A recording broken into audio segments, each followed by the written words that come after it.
Voyons ça de plus près. Les branches qui s'arrêtent en chemin représentent les espèces disparues. Ici, l'iguanodon. Là, le diplodocus. Celles qui atteignent la périphérie représentent les espèces qui vivent aujourd'hui. Ici, la truite saumonée. Là, le caniche à poil ras. Là-bas, le géranium. Et ici, moi.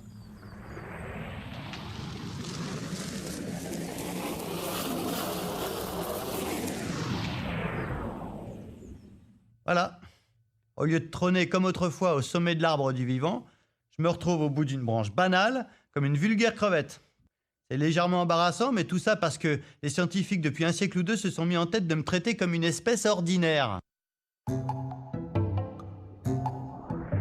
Bon, maintenant, la bonne nouvelle, c'est qu'en reculant vers le centre de l'arbre, je vais découvrir toute une série d'embranchements qui me relient à toutes les espèces vivant sur Terre. Si on remonte dans cet arbre généalogique, on rencontre d'abord les branches éteintes des hommes préhistoriques. Puis celles qui mènent vers mes plus proches cousins vivants, le chimpanzé et le bonobo. Tous les trois, nous avons un ancêtre commun qui vivait en Afrique, il n'y a pas loin de 6 millions d'années. Notre arrière-grand-père à la 250 millième génération. Puis, en remontant encore d'1 million d'années, on rejoint la branche qui mène vers le gorille des montagnes. Puis, nettement plus haut, celle de l'orang-outan. Ce cousinage n'est pas évident au premier coup d'œil, mais l'étude des embryons permet de s'en faire une meilleure idée. Plus on recule dans l'embryogénèse, plus les différences entre moi et mes cousins du monde animal s'estompent. Tiens, par exemple, allons à l'embranchement suivant, celui des hominoïdes, là où je rejoins une dizaine d'espèces de gibbons.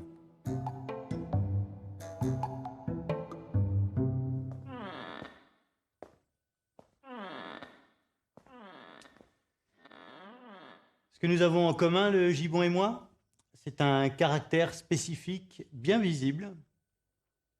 C'est l'absence totale de queue. Je suis un hominoïde parce que je n'ai pas de queue. Ou plutôt parce que je n'en ai plus. Enfin, vous m'auriez connu quand j'étais jeune, c'était une autre histoire. Là, c'est moi à 41 jours. Et là, en bas, c'est bel et bien une queue.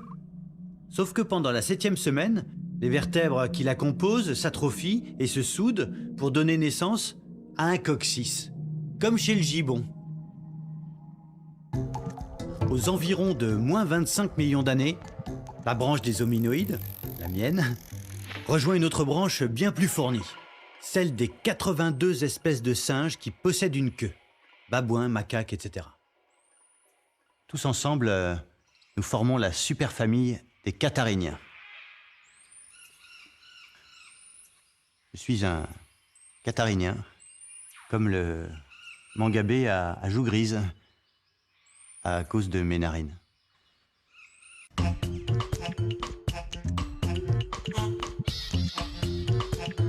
Pour compléter la photo de famille et découvrir mes prochains cousins, il faut explorer tous les continents et se munir d'un vocabulaire hyper spécialisé.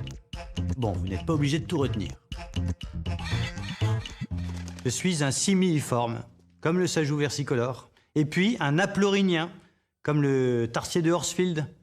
Chacun des yeux de ce drôle de cousin est aussi gros que son cerveau. Du coup, sa vision nocturne est excellente. Sa conversation, par contre...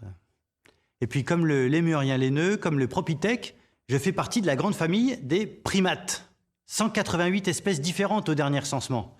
L'ancêtre commun des primates vivait il y a 63 millions d'années, soit environ 7 millions de générations. Mais au fait, qu'est-ce qui me prouve que je fais vraiment partie de la famille? D'après les systématiciens, ce serait à cause de mon pouce. Le pouce opposable, qui est le premier doigt s'écartant de la main et permettant une préhension d'une branche ou d'un objet, ce pouce opposable est un trait que nous partageons avec les gorilles, ici présents, les chimpanzés, les babouins, les lémurs, les tarsiers.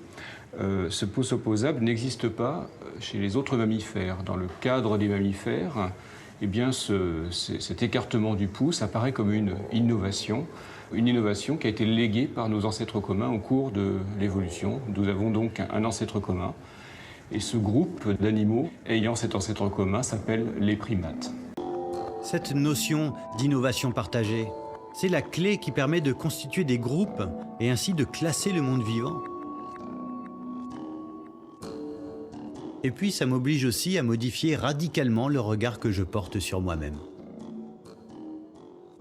Chacune de mes caractéristiques physiques renvoie à un ancêtre particulier qui correspond à un embranchement précis de l'arbre du vivant. Je suis un puzzle, un patchwork d'innovation opéré au cours des millions d'années d'évolution.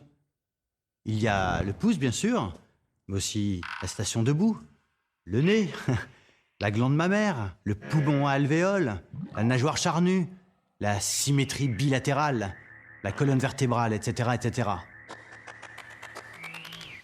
En fait, l'arbre raconte mon corps. Certaines parties, comme le pouce, sont très récentes, d'autres, comme le noyau cellulaire, très, très, très anciennes. Chacune des pièces du puzzle correspond donc à un embranchement de l'arbre du vivant. En continuant de remonter vers le centre de l'arbre, on va retrouver l'origine de chacune d'entre elles. Le nez, là, le poil, ici, la mâchoire, là-bas, et ainsi de suite.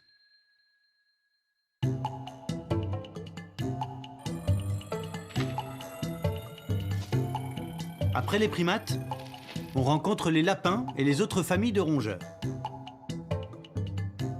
Le groupe suivant, c'est un peu l'auberge espagnole.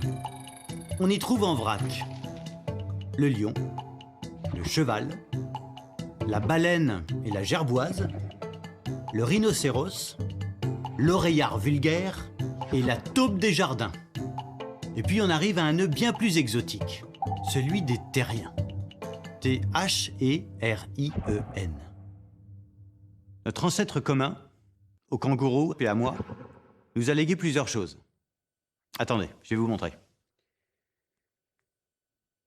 Il nous a légué une glande mammaire munie d'un téton. C'est assez décoratif. Mais il nous a légué aussi quelque chose de vraiment très pratique. Ça. Des omoplates mobiles. La catégorie suivante, vous la connaissez forcément. Je vous laisse deviner.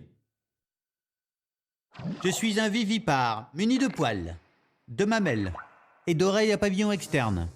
Je suis homéotherme, c'est-à-dire que mon organisme me permet de maintenir une température interne constante. Je suis... Non. Allez, un petit effort. Je suis un mammifère, évidemment. Un mammifère!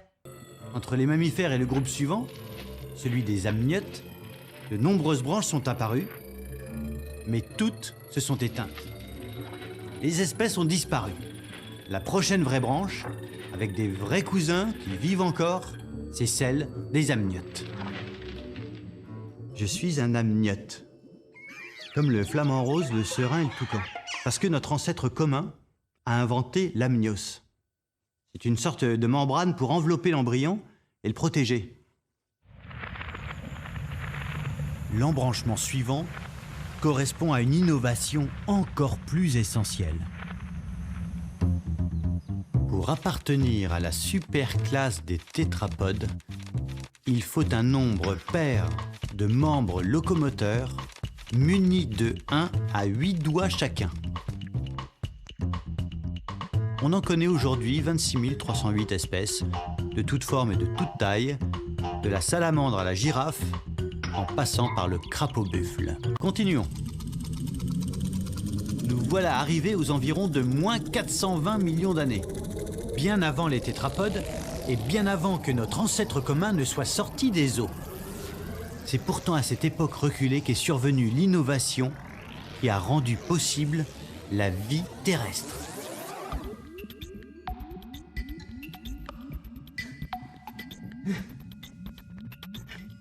Je suis un sarcoptérygien, comme le sélacanthe, à cause de mes nageoires charnues. Oui, je sais. On a l'habitude de les appeler des bras et des jambes. Mais d'un point de vue évolutif, ce sont des nageoires. Je vais vous montrer. Ça, c'est un bras d'Homo sapiens ordinaire. Et ça, c'est une nageoire de sélacanthe. Vous avez remarqué? Elle se rattache au reste du squelette par un os unique. C'est ça, l'innovation géniale des sarcoptérygiens. Cet os unique, qui éloigne du corps les rayons de la nageoire, va permettre à cette dernière d'évoluer vers toutes sortes de formes et de fonctions nouvelles.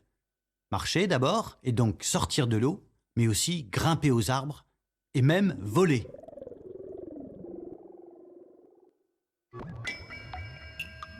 À l'embranchement suivant, voilà des cousins dont les nageoires ne sont pas charnues. Un peu comme si leurs doigts étaient fixés directement au tronc.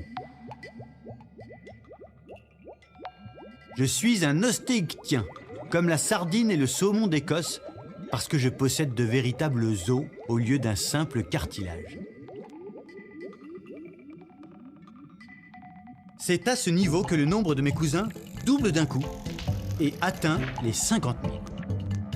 50 000, un chiffre impressionnant, mais finalement assez modeste en regard des millions d'espèces qui peuplent la planète et des 10 000 nouvelles qu'on découvre chaque année. Autrement dit, il y a des milliers d'espèces qui vont disparaître avant même d'être découvertes. Elles n'auront pas le temps d'être inscrites sur la liste rouge des espèces menacées. Contrairement aux pandas, à la baleine à bosse ou au grand requin blanc, que je rencontre justement à l'embranchement suivant.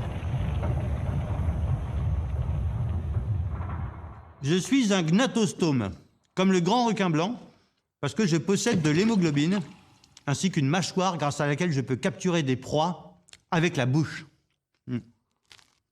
Bon, alors c'est vrai, attraper des proies vivantes dans la société d'aujourd'hui, ça se fait moins qu'avant. Mais il reste tout de même les huîtres.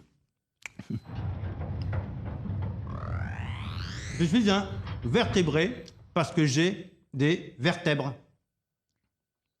Et puis un craniate parce que je possède une sorte de boîte pour protéger mon précieux cerveau.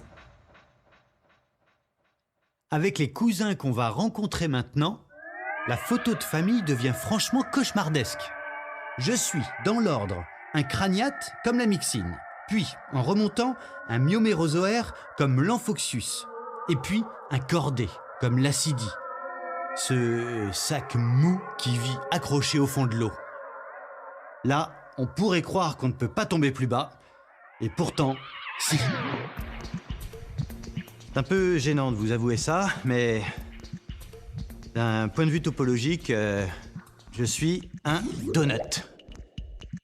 Un orifice en haut, un orifice en bas et un conduit qui relie les deux. Je suis un deutérostomien, comme le concombre de mer ou l'oursin granuleux, à cause de la façon dont se forme ce conduit pendant l'embryogenèse. Certains commencent par la bouche, mais moi, personnellement, je commence par l'anus, comme on voit ici. Et ma bouche se forme ensuite, d'où le nom du groupe. Deutérostomien en grec, ça veut dire bouche en second. Bon, passons rapidement sur ces détails embarrassants, d'autant plus que l'embranchement suivant est particulièrement chargé. Les 58 000 deutérostomiens se retrouvent totalement submergés par un afflux massif de nouveaux cousins. Plus d'1 million. La branche qui mène vers moi, Homo sapiens, n'est qu'un petit rameau perdu au milieu d'un groupe énorme, les bilatériens. Je suis un bilatérien, comme la mouche du vinaigre, mais aussi comme le crabe ou comme l'escargot de Bourgogne, car je suis traversé par un plan de symétrie qui partage mon corps en deux moitiés semblables. Du fait de cette symétrie, j'ai aussi une direction privilégiée avec un avant et un arrière. Toutes choses dont les éponges ou les méduses, par exemple, sont dépourvues. Parmi mes cousins bilatériens, il y a tous les arthropodes, les crabes, les insectes, etc., tous les mollusques, et aussi beaucoup de familles, aujourd'hui disparues, dont les seuls représentants sont des fossiles.